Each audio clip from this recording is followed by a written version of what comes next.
So I think in previous meetings, we've talked a lot about making sure that we really think about the work of navigators and also what this really means for patients.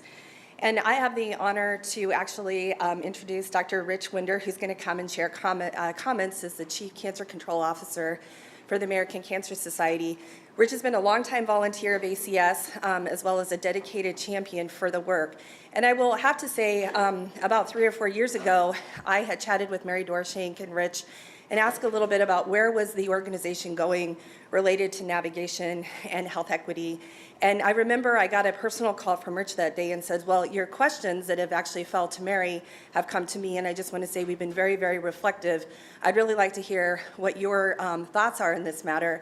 And I remember I started working closely with him and Catherine and several members at ACS to really think about where we were going, where we'd left off, and thinking about how we were going to rise all ships to really make this work move ahead. So I just want to say a special thank you to Rich for always being a champion for the work, helping promote, helping really move us ahead. And I really just have to say, I think Rich and his team truly do listen to the needs in the community, and he's been a faithful champion to a lot of our work. So thank you, Rich, and I'd love to welcome you to the stage.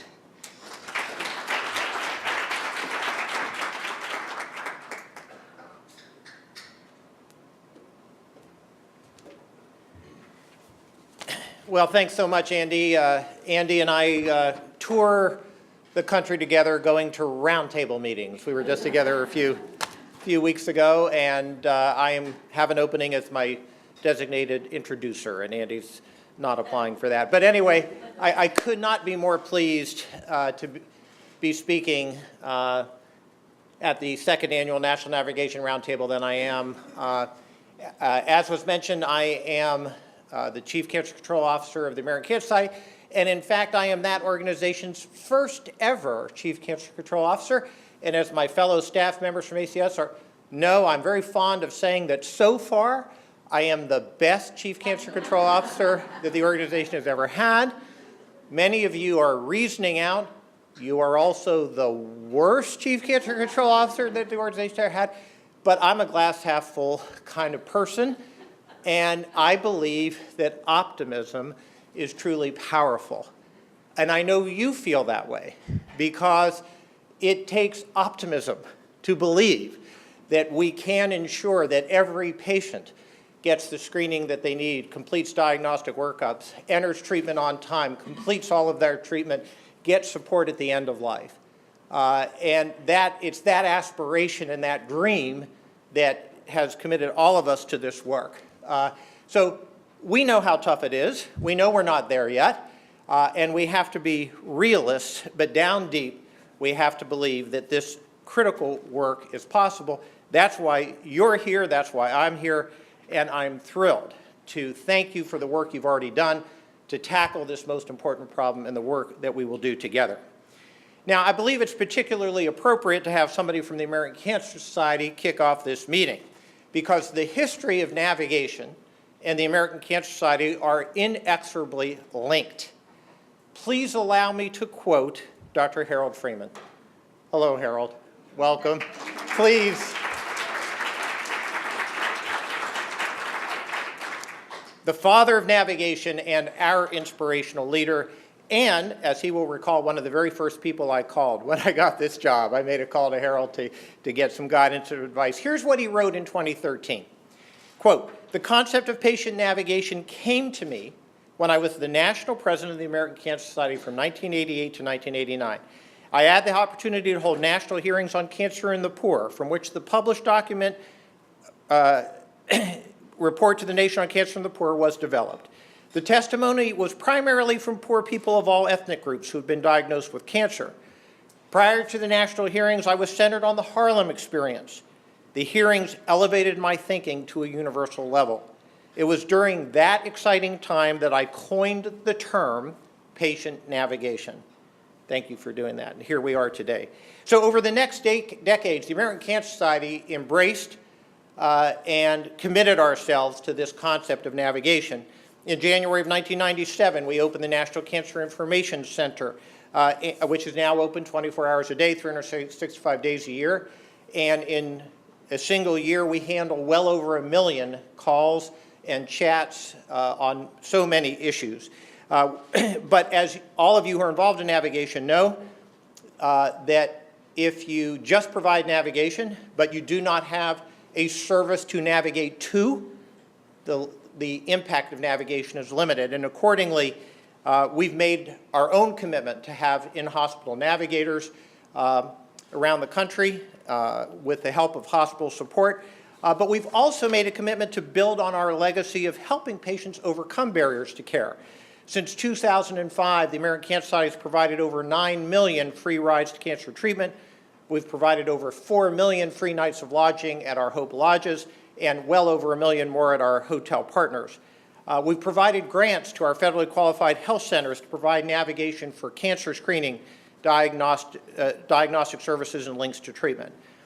But I honestly believe, and I mean this, that with all of our commitment to navigation, there's nothing more important than we've done than to help create and make a commitment to supporting the National Navigation Roundtable. For those of us committed to patient navigation, the individuals and organizations represented here are truly the Navigation Rock and Roll Hall of Fame. Cleveland has nothing on us. I believe the Hall of Fame is right here. You are the leaders who've built on Dr. Freeman's vision to provide navigation for millions and to call for national action to ensure that this vital service is available to everyone, everywhere. So I think back on my career as a physician. I'm a family doc by background, always been dedicated to improving the health of communities. I know that you share this commitment to making sure that everyone has an equal opportunity to benefit from the advances that we've made, from cancer screening all the way through end of life. You know, it's interesting that there are consistent research findings that prove the importance of navigation in providing these services. And if we were doing it consistently, and if everyone were benefiting equally, there would be no need for the National Navigation Roundtable if it were happening today. We would do this through an annual meeting, through a listserv, through website, through journals. We'd share best practices, and that would be sufficient. But it is forming a roundtable that brings together the organizations and the people and the leaders to consistently work 365 days a year to solve the persistent barriers to providing this consistent service, to making sure that these services are available to all. Let me just give you an example of the gaps that we face today. Screening rates for virtually every cancer are under 70%. And for lung cancer, granted, recommended more recently, are under 10% for people who are eligible for screening.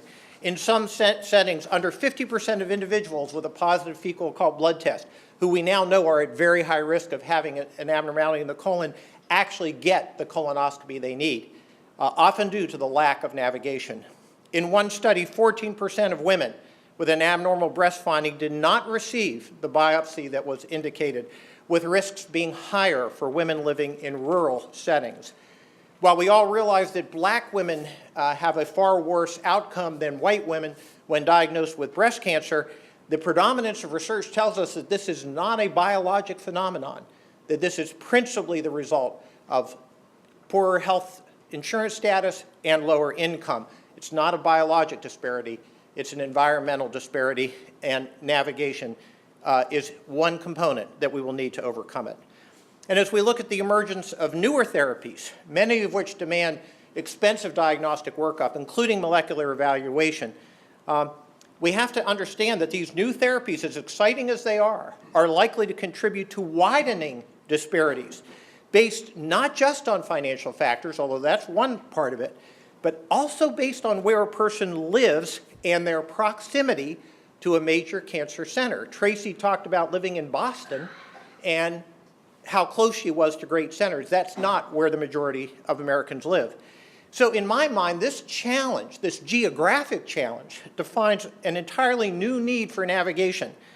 Navigation that matches a cancer patient to optimal therapeutic options and testing, regardless of where they live, rather than confining navigation to services provided within a single institution. So if our work wasn't already hard enough, tackling this geographic disparity in the availability of state-of-the-art care is yet another aspect of it. Isn't it remarkable that a single type of solution, navigation, has been suggested and proposed to solve such a diverse set of problems?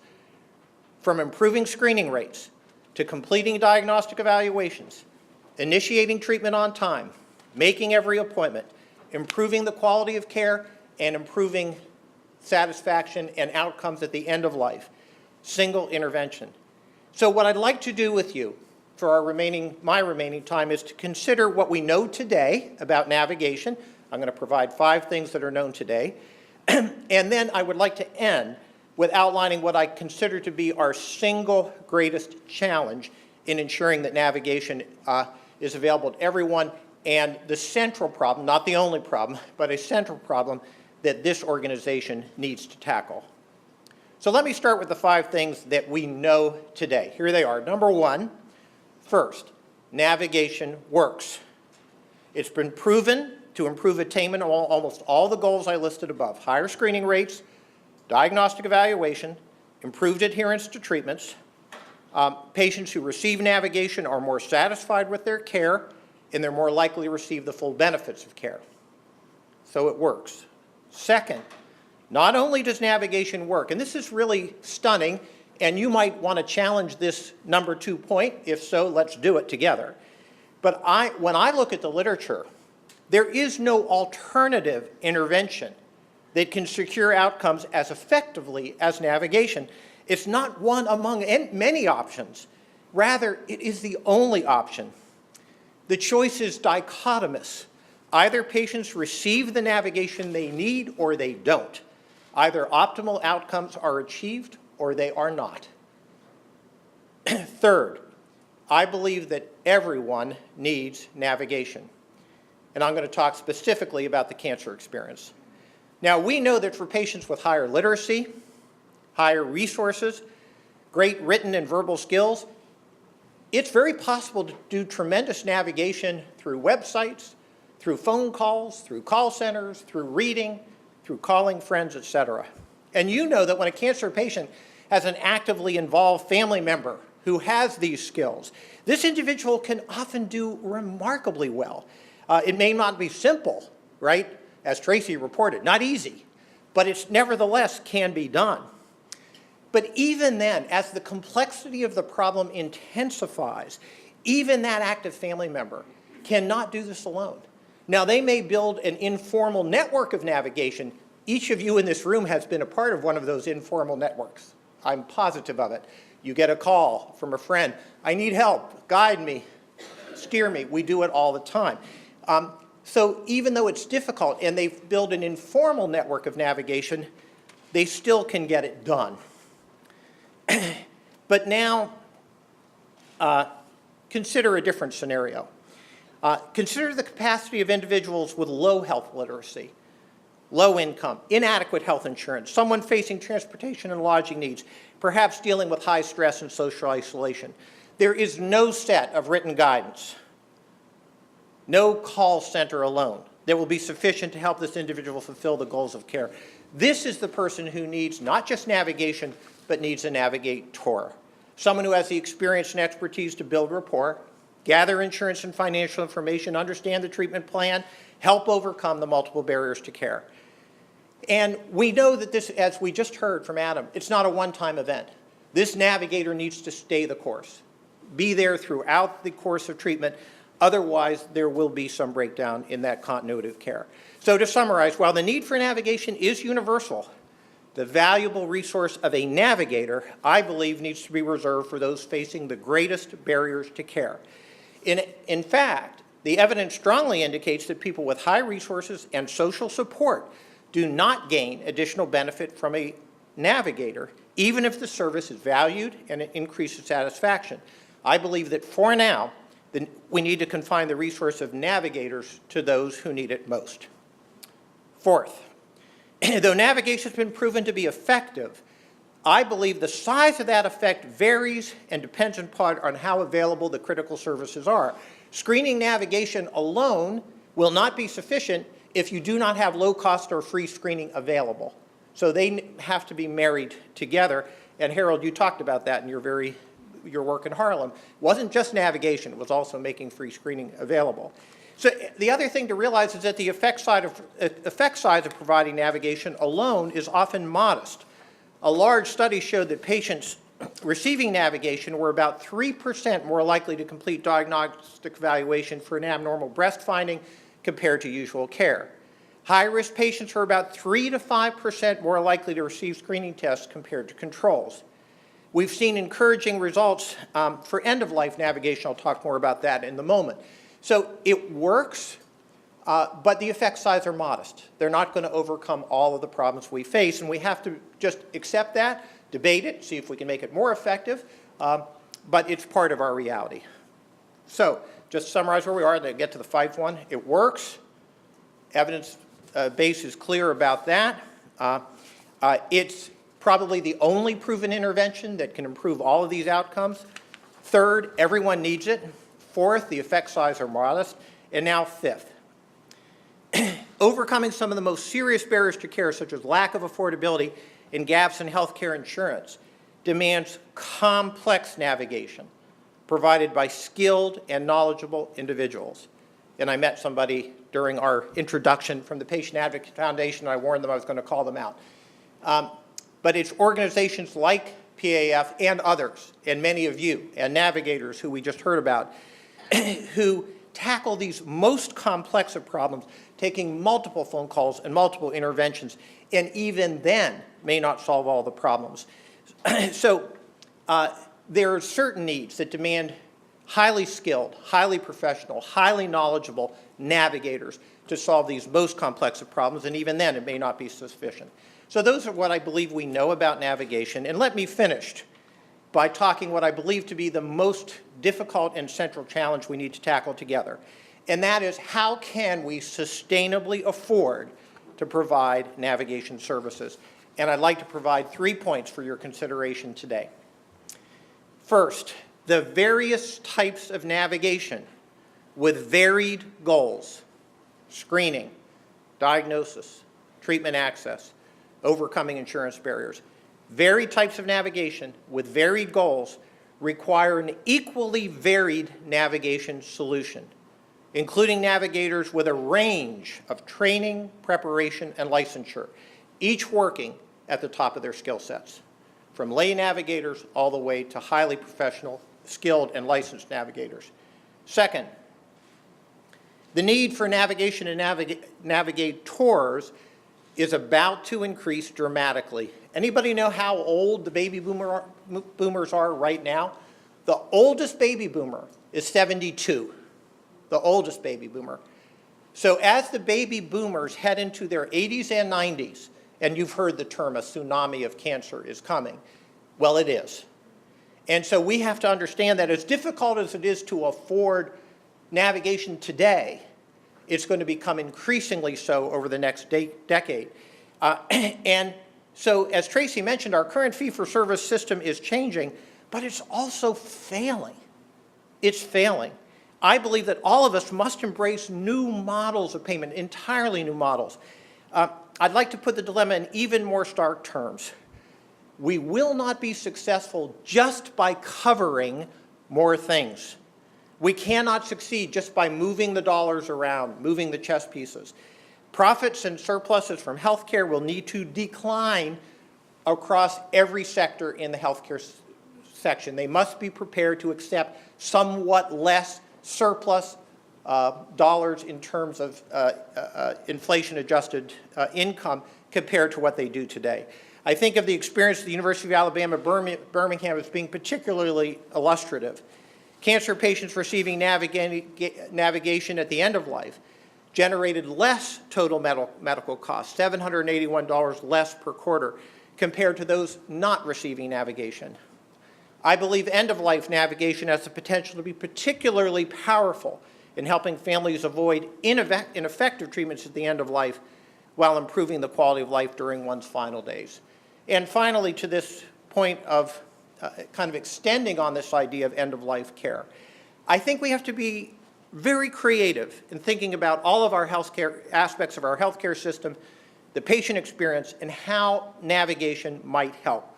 And I think we have to continue to experiment liberally, take real risks with navigation. We have to find opportunities to use navigation to reduce the cost of care, not just to provide access to more care. Provide a balance in how we provide navigation. I've even wondered as I was preparing this, is there a role for navigation to make sure that people do not get needless screening tests, which we know happens, pap smears every year. 1 3-millimeter colorectal polyp and you're getting surveillance colonoscopy every 3 years, completely unnecessary. So I've wondered if there's even a role there. But ultimately, whatever solutions we find must pass a threshold test. Are these solutions advancing our dream of moving closer to equity in healthcare, or are they perpetuating the inequitable and unaffordable approach to healthcare we live in today? So please accept my most sincere thanks for your dedication to one of the most critical goals in all of healthcare, and certainly in cancer care. And that is ensuring that everyone can overcome barriers to care, to increase the chance that cancers can be prevented and cured through early detection, and that everyone has a chance to benefit from the remarkable advances in care that are emerging in our current environment. As you begin your work today, recall Martin Luther King's statement: of all the forms of inequality, injustice in healthcare is the most shocking and inhumane. We have the opportunity, indeed, I believe the obligation, to reduce this most unjust of disparities and to embrace the goal of equity in healthcare for all. And I believe that patient navigation will be at the center of those most sacred and noble efforts. Thank you for all the work you're doing and for allowing me to be here today.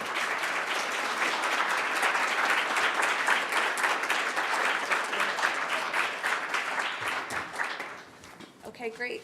So thank you, Rich. We do have some time for questions. So if anyone would care to pose specific questions or thoughts to Dr. Wender, now would be the time. You can also argue with me, too. You're all very welcome. It's in the spirit of America. No, just the joke. Hi, Ed.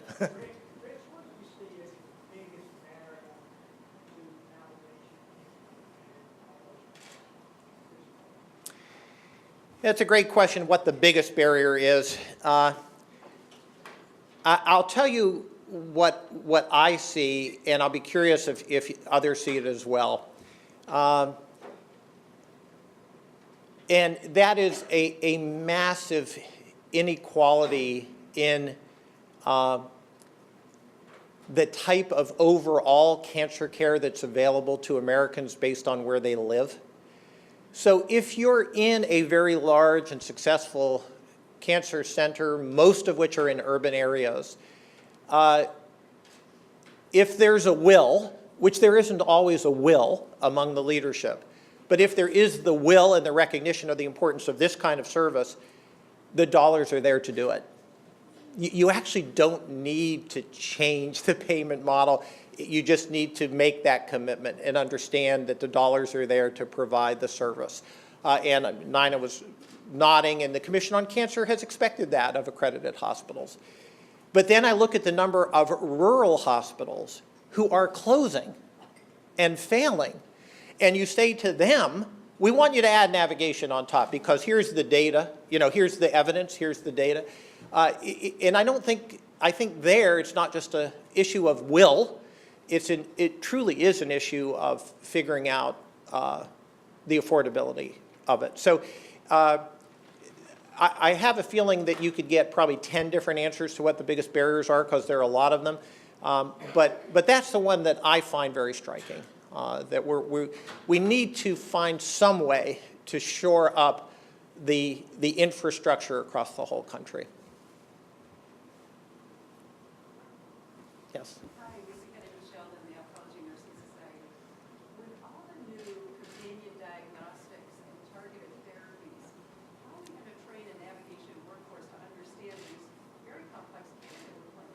Yeah. So the question is, how are we going to train an oncology navigator workforce to understand the new diagnostics and the new treatment? And I'm going to answer your question with a question: how are we going to train the oncologists to understand the new diagnostics? And the answer is that we are not. The amount of knowledge that an oncologist needs now to make optimal treatment decisions is not within the capacity of the human brain. Particularly, and again, it gets to, my brother is one of the hardest working oncologists in America. He's been doing this for his career, seeing 30 patients a day for decades, and I don't know how he's done it in Sioux City, Iowa. He's a general oncologist. He takes care of every kind of cancer. It's not humanly possible to know what tests are indicated and what the best treatments are. So that kind of gets to my issue of solutions that are available regardless of where you live. And they are going to be technologically driven, human-informed, technologically driven, so that an oncologist, and thus a navigator, will be able to literally, go on a website, make an inquiry, upload data to a patient, and get solutions and answers back. We're not there yet. I can tell you there's a lot of companies trying to tackle that particular question. There's a lot of interest in it. And we need to be all in on that because, the oncology, the navigators, the nurses, they're doing the best they can. It's just not humanly possible to process that amount of data. And we've all heard this phrase, clinical trials of one, right? So then what we're going to have to do, of course, is try to feed back the experience of those patients into some learning form, which we're going to have to harness the artificial intelligence to aggregate all that data so that we can learn from these clinical trials of one. And whether we're going to be able to do that in an organized way, whether those technological solutions, we can come up with ones that are for the common good as opposed to for the profit of individual companies, that'll be a challenge we'll have to tackle. Thank you again so much. Appreciate it.